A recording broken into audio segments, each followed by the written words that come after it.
more than, let's say, the rest of the world because of the tradition, because of everything what Russians or Soviets did in the area of chess? The answer, of course, is no. They do care much less. But this is, again, there's nothing wrong with the public mind. Just people had more options to exercise. 30, 40 years ago, when I started playing, so just actually already more than 40 years, the parents had very little choice for their kids.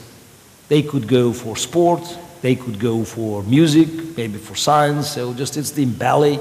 No politics, no business, no law, so the options were extremely limited.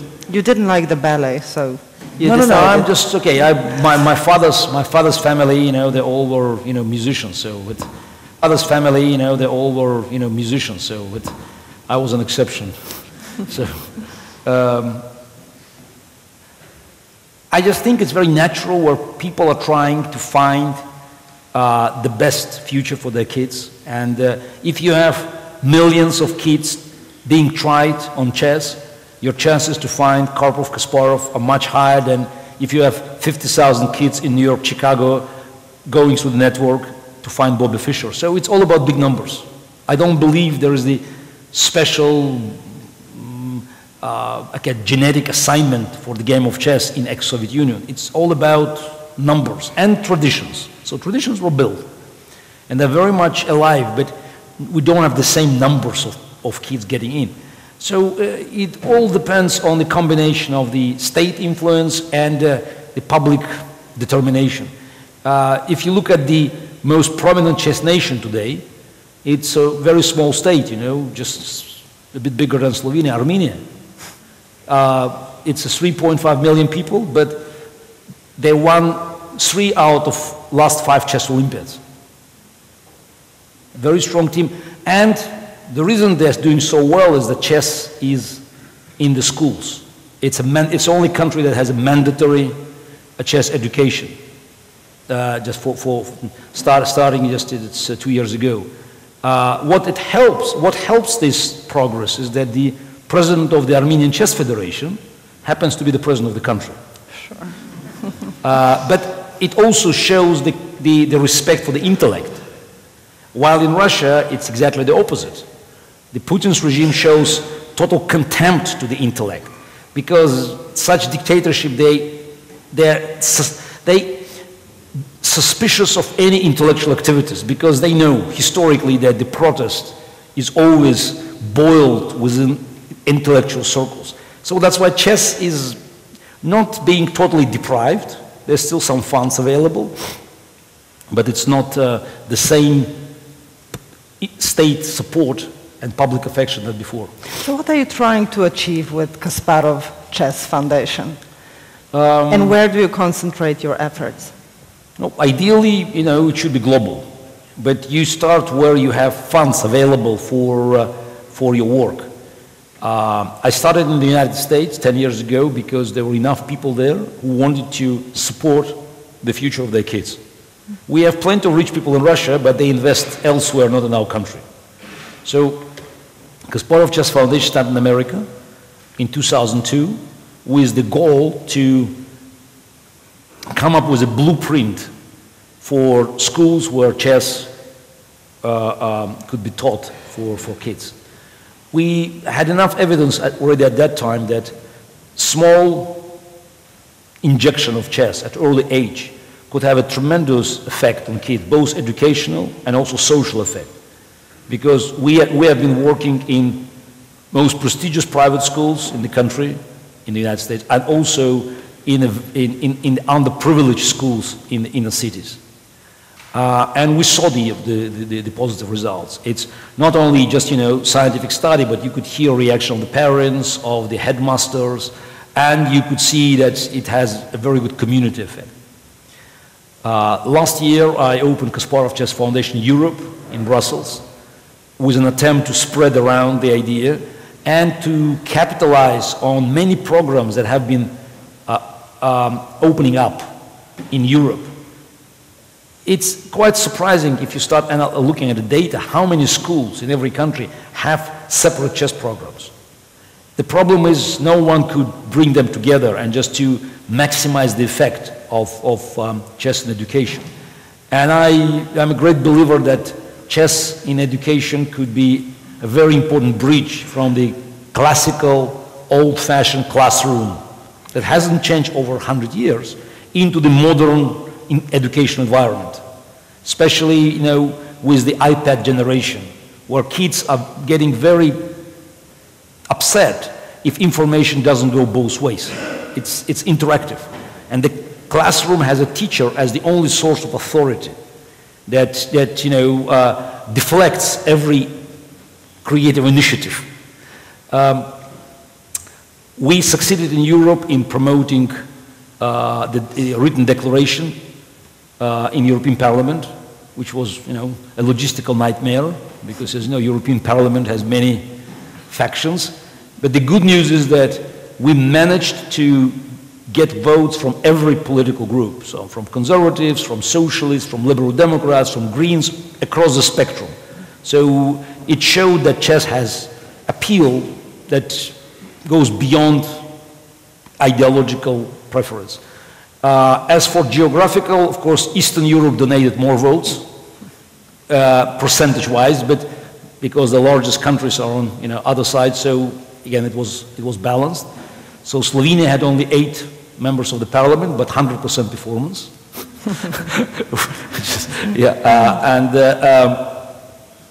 And this declaration proved to be useful not only in Europe, in European countries, but also outside of Europe. Because first time you had a viable political institution publicly supporting chess and education. So you have 415 signatures, you know, when only 78 was required. And I'm successfully waving this piece of paper even outside of Europe. The Republic of Georgia signed with us a contract to implement our programs. Estonia has pilot programs. Poland, I've visited officials there, so we'll be joining soon. Some of the German regions. France, they have huge programs, but we're going to work together with the French Minister of Education. And I'm extremely optimistic about, you know, the overall effect across European continent. And my latest opening was in Africa, in Johannesburg. Kasparov Chess Foundation in Johannesburg opened last March. And of course, in Africa, we have slightly different priorities. You're not talking about iPads there. You're talking about very, very simple, primitive lessons to help kids to learn even English, to understand how to count. So you are concentrating on the social programs associated with the game of chess. Mm-hmm. It's even of greater importance in this case. Oh, it's a huge importance, and I saw effect, you know, in Brazil, for instance, in slums in São Paulo, in favelas in São Paulo, how kids who did well in chess gained confidence that they could succeed in their life, not only playing soccer or boxing, but they could do something intellectual. And in South Africa, we saw a great deal of healing effect on kids in this very divided society. Mm-hmm. So how closely involved are you going to remain with Slovenian Chess Academy once it's up and running? And are we going to see you more and more coming to Maribor and Ljubljana? Definitely twice a year. Mm-hmm. If everything works well, as we expect, we will use the similar model we use in the United States. Then there is a selection process, and you have very strong coaching team here. You have Grandmasters Beliavsky and Michal Shishin, and also Slovenian chess community is pretty vibrant. All we have to do is just to make sure that there is a proper selection process of kids from all over Europe, because it's European academy. No doubt it may benefit some of Slovenian players. Sure. Yeah, definitely the host has a special seat for best kid or girl. So, are you hoping to discover many prodigies? in this way as well? I know this is not the main aim. No, of course. No, actually, for academy, we have to help. And twice a year, I should be here for a 3-day session to work with the best kids. 7, 8, 9, so there will be a small group. Again, we are replicating what was successful in Soviet Union and now what we're doing in America. I know we don't have a lot of little children. Well, actually, we have some kids sitting here. Little, but yes. if they're planning to become Gary Kasparov one day, tell us, how hard does a little kid need to work, let's say, hard. at the age of 7, 8? How many hours per day?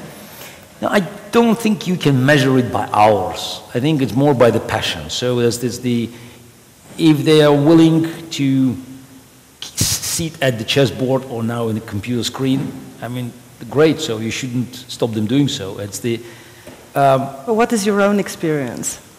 When you were a kid, how many hours per day did you sit leaning over the chessboard? I spent a lot of time, that's what I remember, but school was easy, so I did it on my own, that's important. So I learned to read very early, so I could read the chess books and I could look at the games. And I had only one day where,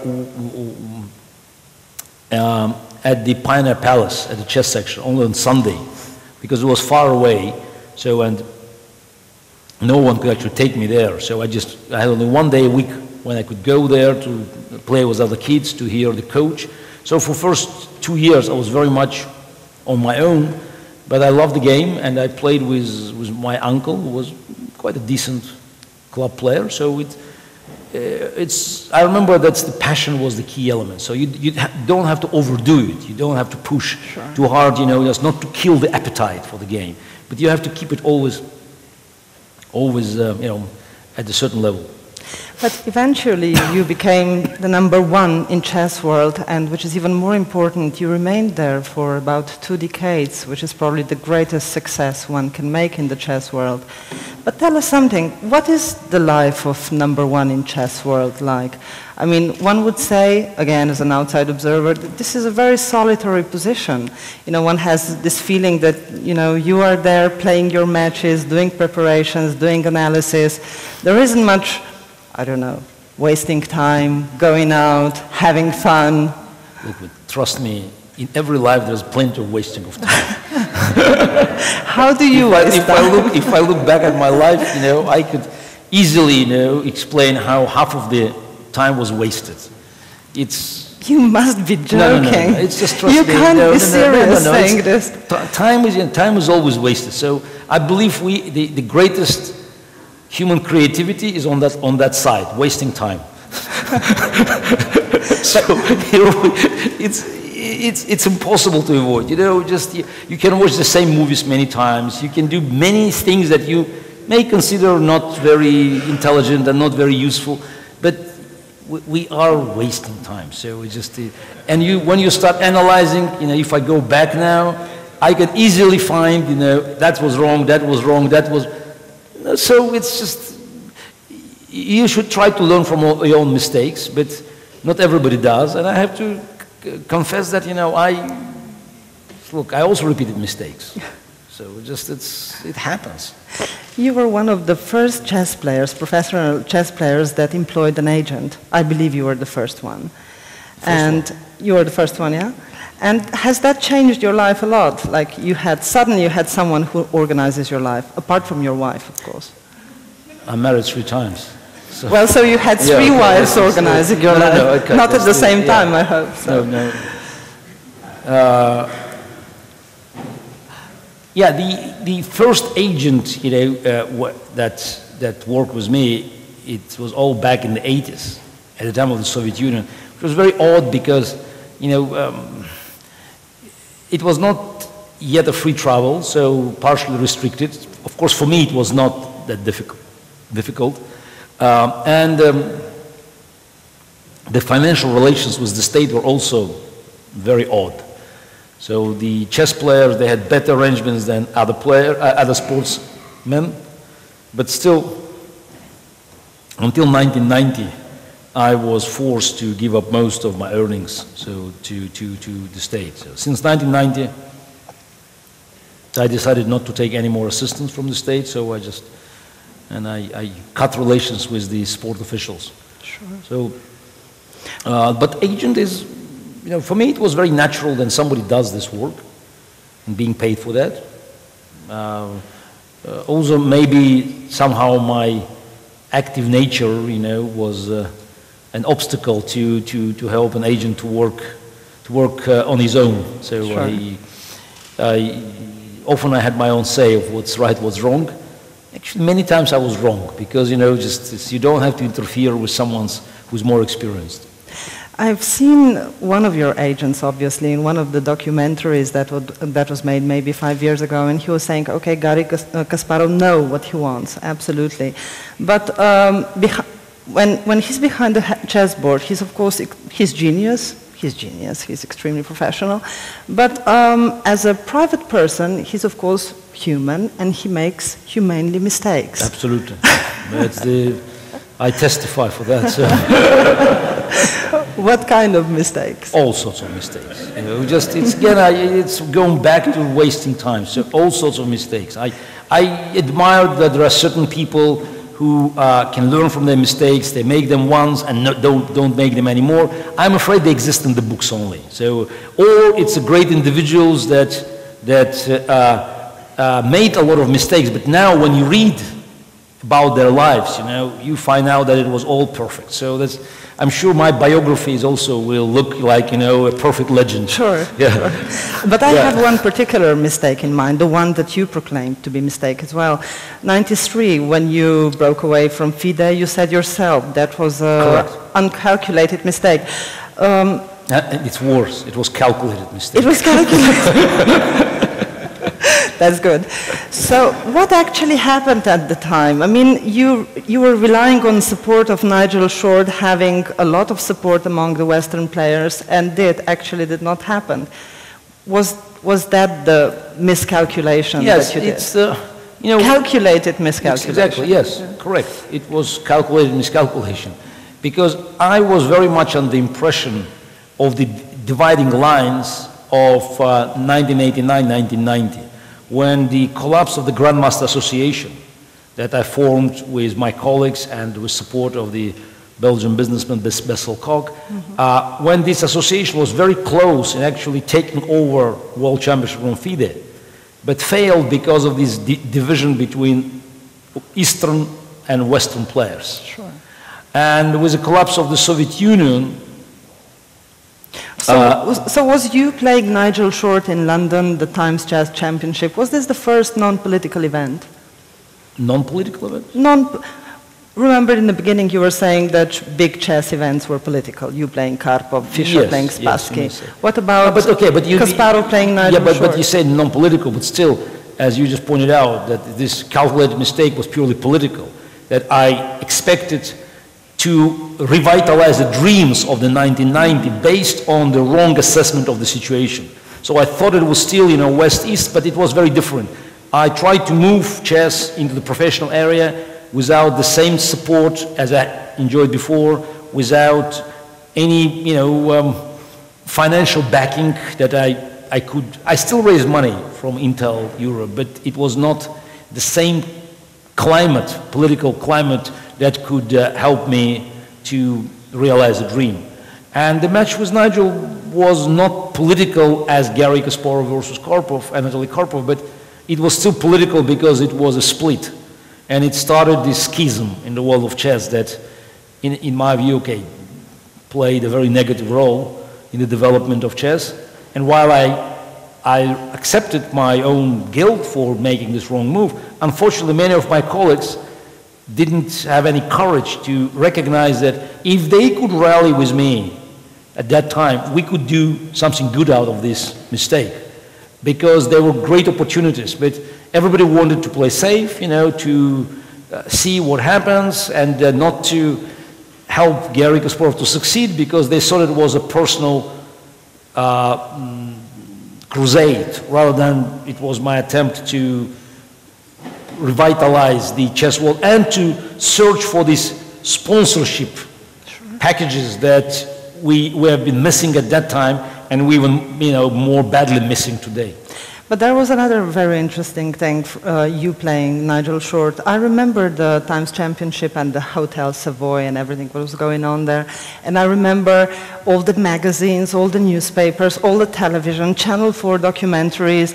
I mean, you were treated like a rock star, not like a chess player. How do you remember that? Was that good? Did it make you feel all right, or was it something very unusual for a serious chess player? No, actually, if you mention my chess games with Nigel Short, the real rock star treatment was not in '93, but in '87, when I played Nigel, who was, the young, rising British star, and I was, newly born world champion. In February in '87, we played a first rapid chess match, 25 minutes each game. It was, trust me, it was revolutionary. Many our colleagues called it even a prostitution. So considering that we are ruining the classical nature of the game of chess. And we played in a disco club in Hippodrome in London with the stage going up and down, and we played the game with black and white tuxedos. So that was the rock star treatment. So and it was quite a phenomenal. So it was all the smoke. So in '93 it was also quite encouraging, but again, unfortunately for the promotion of the match, Nigel collapsed too early. So and after 4 games, I was already +3, 3 wins, 1 draw. Yeah, he kept fighting, but it was not the same excitement. So when I won the match quite handily. But so how do you remember the period after that? I mean, your relations with FIDE and everything. No, I think I made a mistake, and then I tried hard to rectify it. So I mean, are you good of admitting I made a mistake? Yes, absolutely. Yeah. I wouldn't have survived on the top of the world of chess for 20 years if I was not good and following my great teachers, Mikhail Botvinnik's advice. You analyze your game, you find a mistake, you confess, you admit it. So I have no problem with admitting mistakes. I'm doing it all the time. So I wish I could have less opportunities to do that. Because I believe the objectivity is a key quality for long-term survival. So you have to be objective. But you complained even after '93, '95. You were saying that professional chess is still prevailed by that old Soviet thought, we are just moving pieces, we don't care about how the things is being organized. True. Has that changed by now? Not very much. So we still don't have the same corporate spirit in chess as in tennis or in football. The chess players, they're very individualistic, which is natural for the nature of the game, but still there's a corporate interest, common interest that should bring us together to fight for the future of the game. It's not there. Do you see any of your colleagues who are on the top of the ratings nowadays that have this inclination to move things forward? No. You don't? Unfortunately, no. Some of them are your pupils almost. You supported the Norwegian #1, many other guys in the game.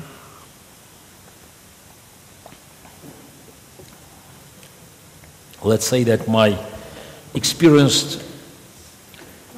they shared my experience only at the chessboard, not outside. Okay, let's speak about another very important issue, about your Big Blue experience, and of course all about the chess computers. When you, I believe it was it 87 when you played 32 different computers? 85. 85, and there was, I don't know, 5 to 7 of them named after you. That was in 85, was it? Actually 8 of them, easy. Okay. There were four producers, so that's why. Well, the score was you won every single one of them. How do you remember that period now? It was really funny that IBM actually never showed any data. Have you seen the data? No. They quickly sort of Dismantle the computer. locked the, No, dismantled the computer. Why was that? Well, give us some theory that you have on that. You can have a number of explanations. What is the most probable one? You know, big corporations are very sensitive to release the data. Yeah. So you haven't seen anything at all? Not that what I wanted to see, and what I believed could be the ultimate proof that of the integrity of machines' decisions. You know, in science, success should be proven by repetition. And naturally, you know, playing one match, 6 games, no other games played in public. They said they played many, but not available. And not willing to repeat it in a more scientifically proven conditions. You were never ever offered a rematch? No, it's to the contrary. I was ever rejected the rematch. Yeah, no, for me, you know, it was a collapse of a hope that this experiment could lead to sort of to recognize the frontiers where human creativity meets the brute force of calculation. At what point decisions made purely on as a result of the brute force of calculation can match the decisions made mainly on the creativity, on human intuition. And in '96 we played the match. I won the match in Philadelphia. And for me, the '97 was a continuation, not the end of the story. Sure. And I wished we could have continued. Of course, I won't take revenge, but also I wanted to make sure it's, you know, it's all for real. If you look today at the chess-playing computers, a software that you can buy for $50. $50? Yeah, absolutely. 20? Yeah. And download it illegally. Run it on your laptop. This engine can do moves of a better quality than Deep Blue. So chess is not just about brute force of calculation. So of course the speed of the laptop today is also significant, but still we could see tremendous progress in programming and the software. Actually, Deep Blue, as far as I understand, it was, you know, had no software architecture. There were 256 small playing computers connected in one pyramid. So each of them made roughly 1.5 million positions per second. And the idea was to maximize this parallel processing power. So to make sure that is 256 multiple 1.5 million would give you the maximum output. And at certain points they reached the level of 150, 200 million positions per second, which is a pretty good return, you know, from the pyramids, where very often, you know, massive data is lost because you cannot have, you know, the full power, you know, just reaching the point. How Deep Blue played chess and what was, you know, the algorithm, I cannot tell you, because unlike with programs like Fritz, Junior, Ripka, Houdini, you don't have the sort of the successive models that could be seen as the gradual improvement in their chess playing qualities. Still, I think the match had a huge effect on promoting the idea of chess being the playing field to test artificial intelligence versus human mind. And recently, this year, a few months ago, I was honored to be invited to speak at the Alan Turing centenary in the University of Manchester. And few people remember that Alan Turing, probably one of the greatest scientists of the 20th century, a part of decoding German enigma. He also was a big fan of using chess as the ultimate test for computers' intelligence. And he even came up with the first chess algorithm that he invented before even having a computer. So it was and I had my lecture where I described quite in details the sort of the human-machine relations in the field of chess. Do you still want to explore some venues in this area? Would you, if you would be offered the rematch now, if you would be offered to go into... I can only offer my advice to younger players, so I think that further experiments would be welcome. Also, I'm afraid that my younger colleagues may not be as receptive to the idea because it's a tough challenge.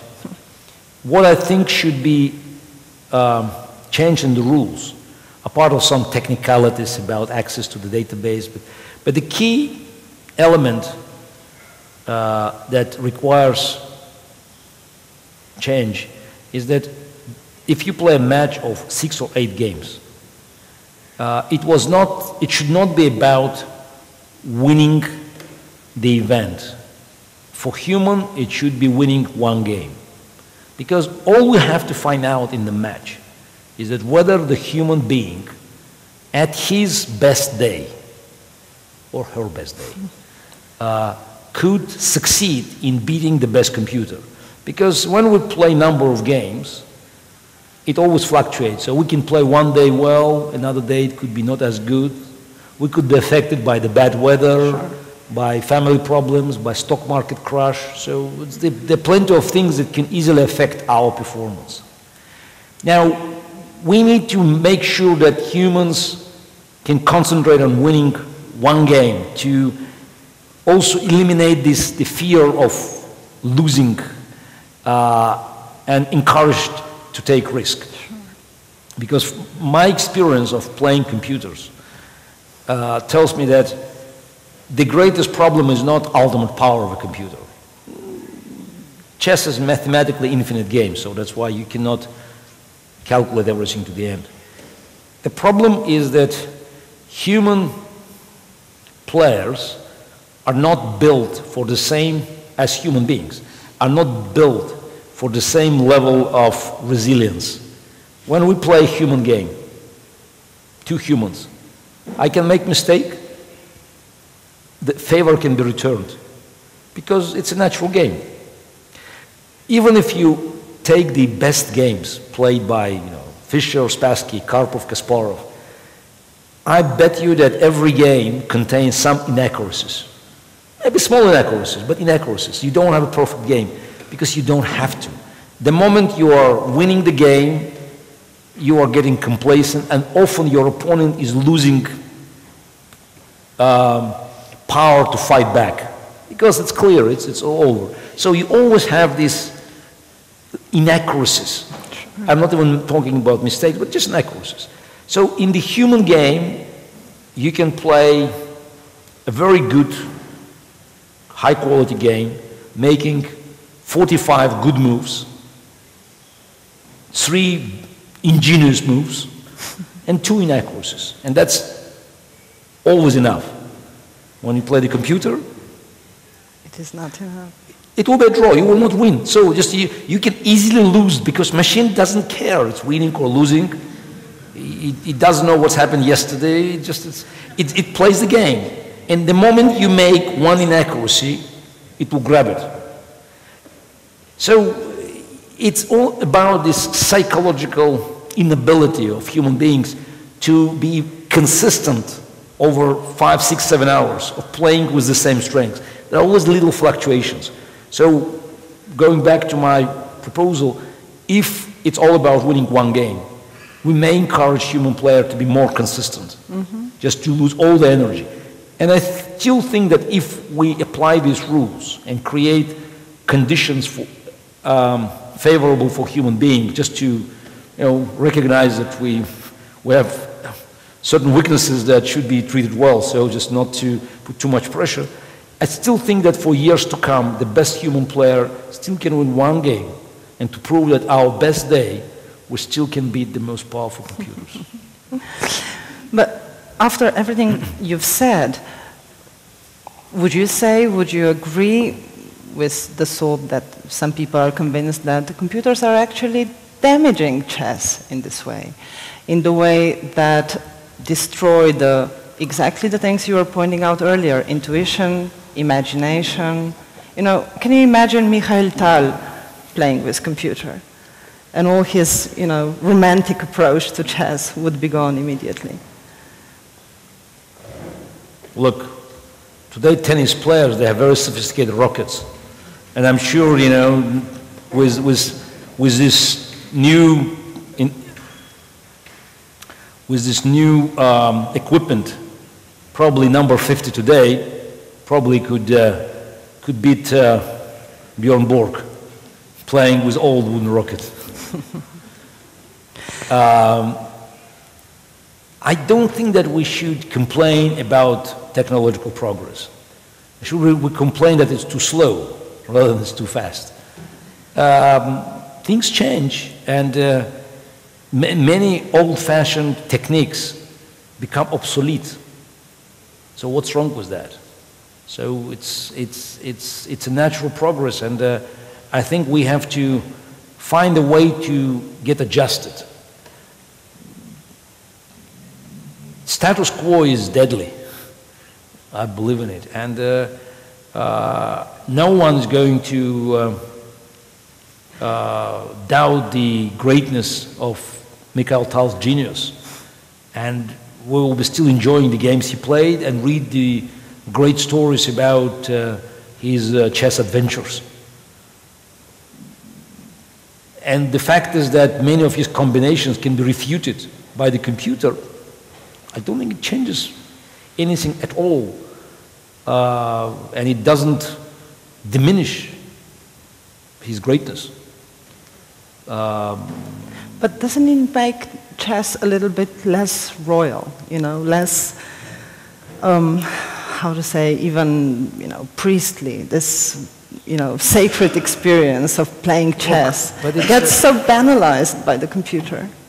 Look, yeah, you can go back and dream about the days where you had Lasker playing Capablanca and Karpov playing Kasparov. Yeah, okay, Karpov Kasparov, but you can go even further down. Yes, you may say even Karpov Kasparov. Let's take Karpov Kasparov. Karpov and Kasparov in Moscow at the Hall of Columns or Tchaikovsky Hall, playing the World Championship match, making moves, and you had grandmasters in the press room looking at these moves, and sometimes Karpov and Kasparov making a mistake, a bad mistake. And everybody's trying to, maybe we're too stupid to understand this. So there's still all this tension that maybe they know something we don't know. Today, every amateur with computer, blunder. How stupid. Okay, Carlsen made a bad move, Anand made a bad move.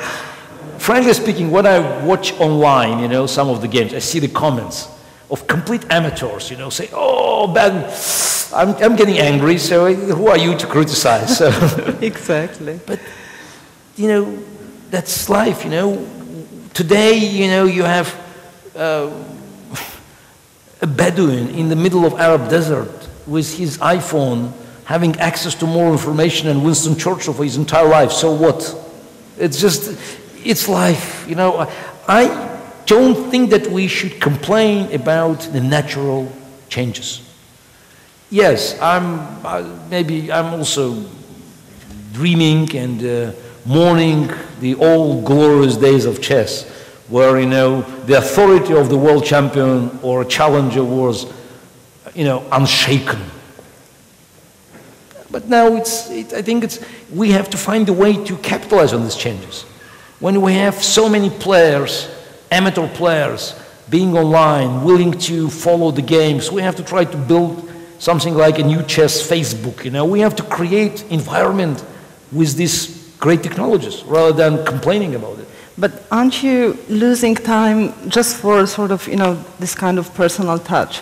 I remember how your colleagues were describing playing you. Again, a couple of years younger colleagues, when they were saying, okay, I'm sitting, you know, across the table from Garijem Kasparov, and of course he's a genius and he's total professional. And then, you know, he stares at me. Or I make a move and he yawns. I make another move, he stretches, you know, his arms. So it's like this. Do you have a time for psychological warfare while you have to, you know, click this button to get the proper combination that you wanted to see? No, but it's the, look, the nature of any battle changes. You know, some people can, you know, still dream about the old medieval battlefield, the knights with the swords. Today, you just push buttons and shoot rockets.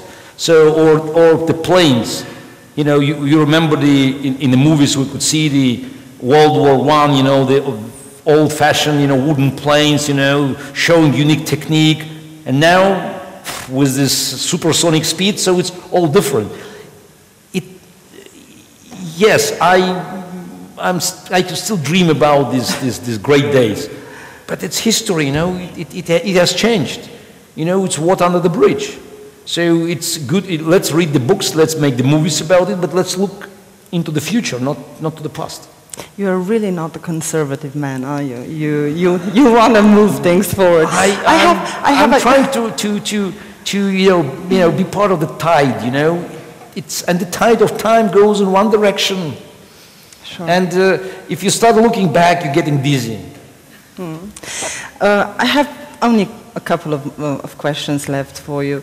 One of them is the book, which unfortunately I left over there where we were putting on the makeup, but brilliant book about life imitating chess. I'm sure that all the, you know, the visitors of today's table of your speech are going to read it, but anyway, if you would have to sum it up, what major things should we learn from this book, from your experience of chess and real life? To be brief, yeah, because part of the things that you can learn from the book we've discussed today already. But to be brief is that it's my attempt to summarize my experience in making decisions. And the basic message of the book is that don't try to get a universal advice. Sometimes I have to confront my colleagues on the speaking circuit who are offering tips. And people are always willing to hear it, you know, something that I can take with me. Give me a tip, you know. So I would like to hear one as well. I think that decision-making is a unique act. And it's as unique as fingerprints or DNA. We all are different, and there's nothing wrong about it. Some of us are more dynamic, some of us are more conservative. You should not be complaining about who you are. You should realize who you are first. This is you look inward. You analyze your strengths and your weaknesses. And you should be absolutely objective. And then you recognize what's good for you, because like in medicine, something that may work for you could be poisonous to me, and other way around. You have to recognize how your body works, what are the symptoms of your illness, and then you take medicine. Same with decision making. You have to understand where you're good at and where you're not good at.